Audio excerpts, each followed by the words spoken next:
Hi students, good morning. Today we are going to see the topic of law of variable proportion. Law of variable proportion.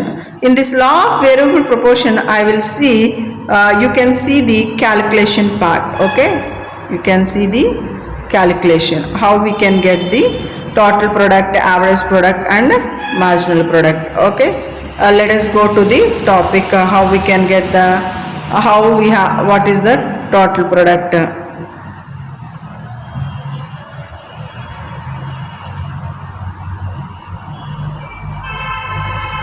So let us see the total product. So total product means the total number of output produced per unit of time by all factors of inputs is referred to as the total product. It means whatever is producing the output per unit in the time of the factors of producing the inputs. So it is the short run. However, the total product, the total output is increased with an increasing in the variable factor inputs. The total product is equal to factor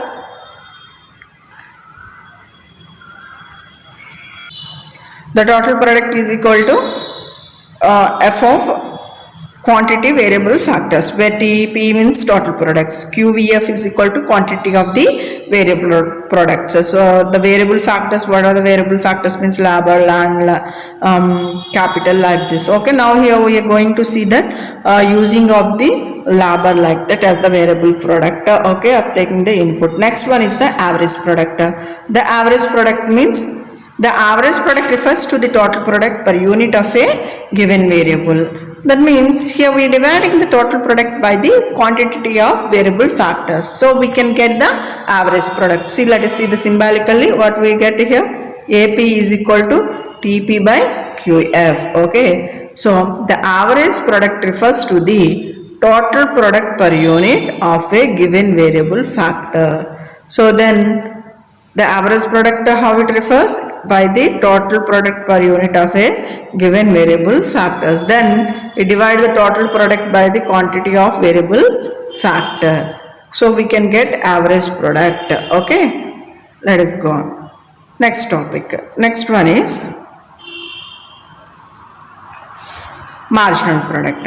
The marginal product means owing to the addition of the unit to a variable factor. That means we are adding some unit, the variable factors we are adding to the unit of the variable factors. That means we are, for example, we are taking the labor, so we are adding the labor. So that labor variable factor, all other factors being held constant. So the addition realized in the total product is technically referred to as the marginal product. Whatever we are taking additional, it is referred to the marginal product. So it can be defined, marginal product is equal to total product minus total product n minus 1. Means whatever the present total product minus next total product. For example, if the labor having the 1 and the second. So in the second, how much total product we produced, we can see in the sum. So MPN is equal to total product minus total product n minus 1, means that means before the unit what we get, we can see is this. Okay, let us see the sum. See here, so here we have the 10 unit of labors. Input we having the labor, the variable units, that means we call here quantity unit variable factors QUF. So this is the QVF. Okay, so this is the QVF, that is the labor. So the total product, already we have the total product, that is total product for 120, 250, 390, 4 120, 5 135, 6 144, 7 labor 147, 8 labor 148, 9 labor 148, only total product. We can see here only there is no changes in the total product, but the increase of the variable factors, that means addition of the variable factors in the 9.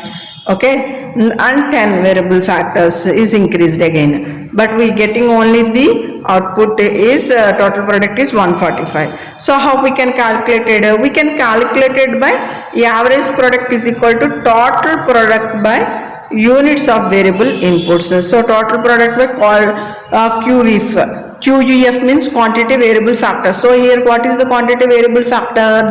Here the units of variable inputs labor, that means n. This is okay, this is the sum we have to calculate. So average product means total product by 1. So we are calculated and we get the values like this: 20, 25, 30, 30, 27, 24, 21, 18.5, 16.4, 14.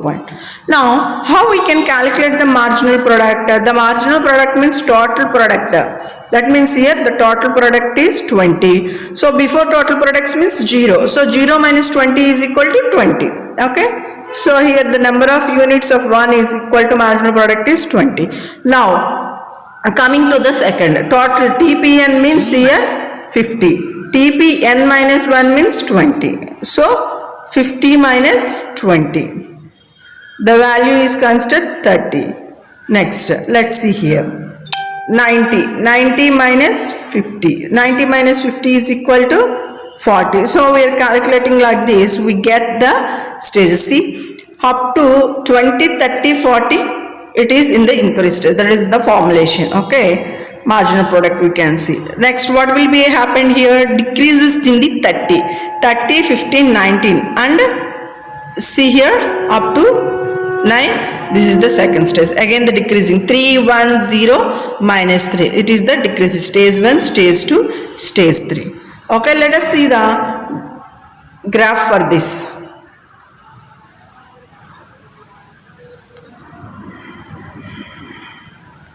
See, how we get that? This is the first stage, this is the second stage, this is the third stage. So when we calculate what happened, the marginal product is the average product and the marginal product is decreases. See, the law of diminishing returns become evident in the marginal product column. So instantly the marginal product, the variable input labor rises. When the labor is rises, what happened? You can see here when the labor is rises. See here, the labor is rises in the 9 and 10. What happened here? 9 and 10, but there is no change in the total product. So what happened? It is decreases. So the variable is addition in the marginal product. We can see the negative in the marginal product. When the variable is increases, we can see negative in the marginal products. So this is a diagram which is giving the diminishing returns of the law of variable proportions. So this is the class for the law of variable proportion, how it is came into the decrease stage. Okay, but the first stage means increasing stage, second stage is the maturity level, third one is the decline stage. Okay, I hope you understood, students. Thank you all.